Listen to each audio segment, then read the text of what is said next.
Hello नमस्कार साथियों, आप सभी का आपके अपने YouTube channel best education light पर एक बार पुनः स्वागत। साथियों, आज अपन जो आपका कक्षा 10th का जो हिंदी का जो पेपर रहने वाला उसमें जो आपके बाल गोविंद भक्त है राम वृक्ष बेनीपुरी उसके जो मोस्ट इम्पोर्टेंट क्वेश्चन रहने वाले हैं उनकी अपन यहाँ पर चर्चा करेंगे, जिसमें आपके हिंदी विषय में आप देख सकते हैं इसमें से अच्छे अंक ला सकते हैं आप इसको पढ़कर। अगर आपने बिल्कुल भी तैयारी नहीं की है तो आप अंततः समय में भी हिंदी के जो ये शेखावटी मिशन के क्वेश्चन है वो आपको देखने की बहुत आवश्यकता है। अगर आप किताब न पढ़ेंगे फिर भी इनमें से आपके 70 अंक के क्वेश्चन आपको वहाँ पर देखने को मिल जाएंगे, क्योंकि आप देख सकते हैं जो अपना इंग्लिश विषय का पेपर हुआ जिसमें 15 अंक के क्वेश्चन थे वो तो आपके पैसेज से थे, और शेष 65 में से आपके 58 अंक के क्वेश्चन थे वो अपने इस शेखावटी मिशन 100 में से पूछे गए थे।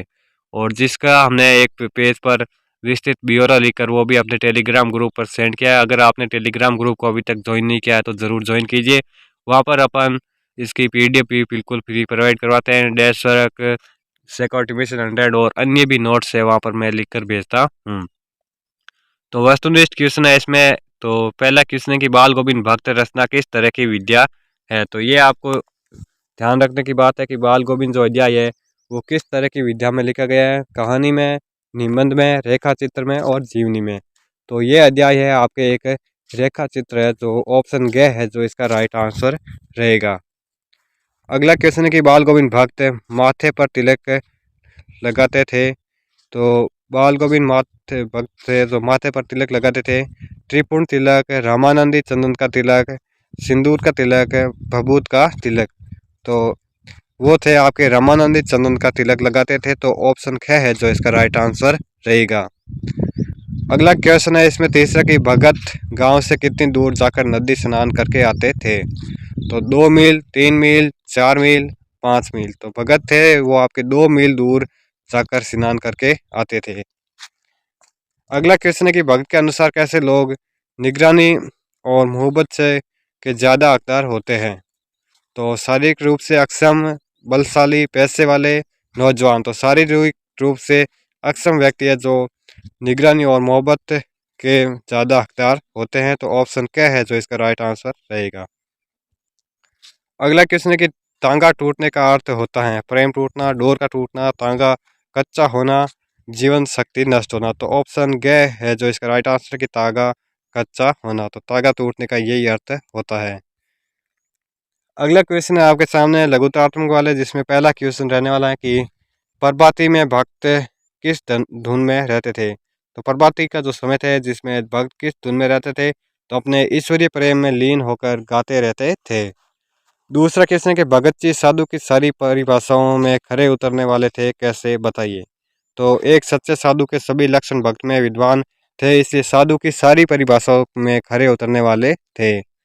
तीसरा है इसमें कि बाल गोविंद ने पतऊ को उसके भाई के साथ क्यों भेजा। तो उस पतऊ का शेष जीवन आक्षेपों व अपमानों से बचे, इसलिए उसे उसके भाई के साथ ये कहकर भेज दिया कि इसका दूसरा विवाह कर दे। और चौथा क्वेश्चन है इसमें कि बाल गोविंद भक्त के मधुर गायन की विशेषताएं लिखे। तो कबीर के पदों को गाना, ऋतु अनुसार भक्त, हृदय की भावुक पुकार से गाना आदि। और पांचवा क्वेश्चन है कि भगत वेशभूषा में किस पंथ के लगते थे। तो सत्यभाषी, खरे व्यवहार वाले कबीर पंथी लगते थे। अगला क्वेश्चन है कि भगत ने पुत्र की मृत्यु पर शोक प्रदर्शन क्यों नहीं किया। तो भगत का मानना था कि जीवन की आत्मा अपने प्रियनम परमात्मा से मिल गई, तो शोक मनाने के बजाय उत्सव मनाने का भाव दिखाया जाए। तो अगला सातवां क्वेश्चन कि भगत किसको साहब मानकर संबोधित करते थे। तो भगत कबीर जी को साहब मानकर संबोधित करते थे। तो ये थे आपके लघुतात्मक क्वेश्चन। अगले आते हैं दीर्घ उत्तरीय क्वेश्चन, जिसमें पहला क्वेश्चन है कि भगत का व्यक्तित्व और उसकी वेशभूषा कैसी थी। तो भगत गोरा रंग, आयु 60 से ऊपर और पके हुए बाल थे, सफ़ेद दाढ़ी रखते, कम कपड़े पहनते, कमर में लंगोटी और सिर पर कबीरपंथी टोपी और सर्दी में काली कंबली ओढ़ते, मस्तक पर रामानंदी तिलक लगाते तथा गले में तुलसी की कंठी पहने एकदम साधु लगते थे। अगला क्वेश्चन है कि राम वृक्ष बेनीपुरी के व्यक्तित्व या कृतित्व पर प्रकाश डालिए। तो राम वृक्ष बेनीपुरी का जन्म बिहार के मुजफ्फर जिले के बेनीपुर गांव में सन सन 1899 में हुआ। जीवन के आरंभिक वर्ष कठिनाइयों में बीते 10वीं तक की शिक्षा प्राप्त करने के बाद वे सन 1920 में राष्ट्रीय स्वाधीनता आंदोलन में सक्रिय रूप से जुड़ गए। उनका देहांत सन 1968 में हुआ। तो ये था आपके रामवृक्ष बेनीपुरी का जो जीवन परिचय।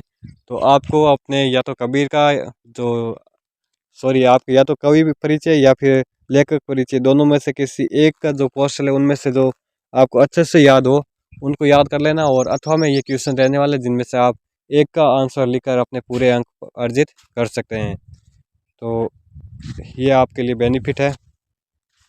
अगला क्वेश्चन है कि उन्होंने अनेक दैनिक के साप्ताहिक एवं मासिक पत्र पत्रिकाओं का संपादन किया।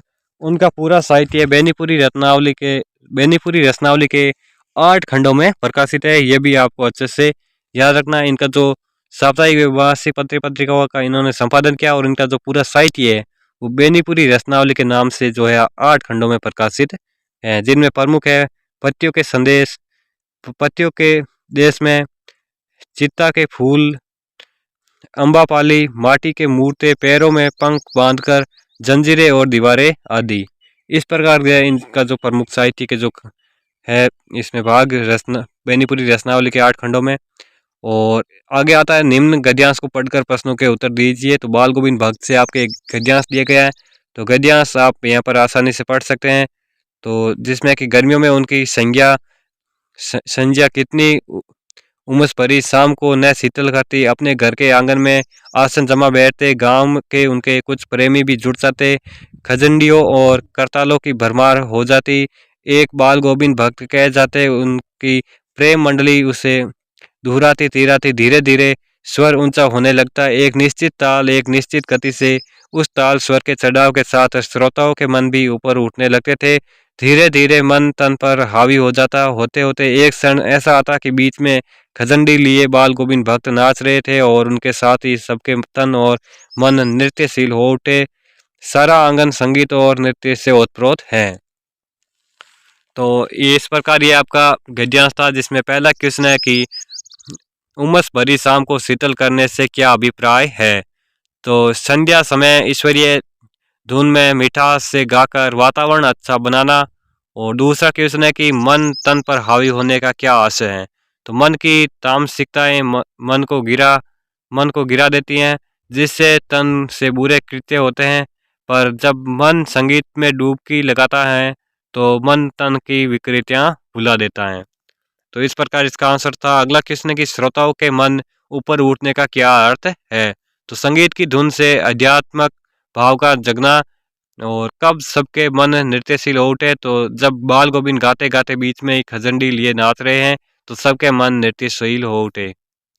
और अगला है इसमें कि निम्न पठित गद्यांश को पढ़कर दिए गए प्रश्नों के उत्तर दीजिए। तो अगला इसमें गद्यांश है कि बेटे के क्रियाक्रम में तुल नहीं किया, पतों से आग दिलाई उसकी, किंतु जहाँ ही श्राद्ध की अवधि पूरी हो गई पतों के भाई को बुलाकर उसके साथ कर दिया, ये आदेश देते हुए कि इसकी दूसरी शादी कर देना। इधर पतों रो रो कर कहती है मैं चली जाऊंगी तो बुढ़ापे में कौन आपके लिए भोजन बनाएगा, बीमार पड़े तो कौन एक चुल्लू पानी भी देगा।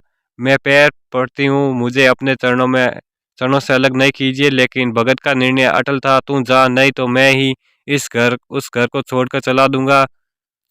ये भी उनकी आखिरी दलील, और इस दलील के आगे बेचारी की क्या चलती। तो इसमें पहला कृष्ण की बाल गोविंद भक्त ने अपने बेटे की चिता को आग किससे दिलवाई। तो अपनी पुत्र वधु से बेटे की चिता को आग दिलवाई।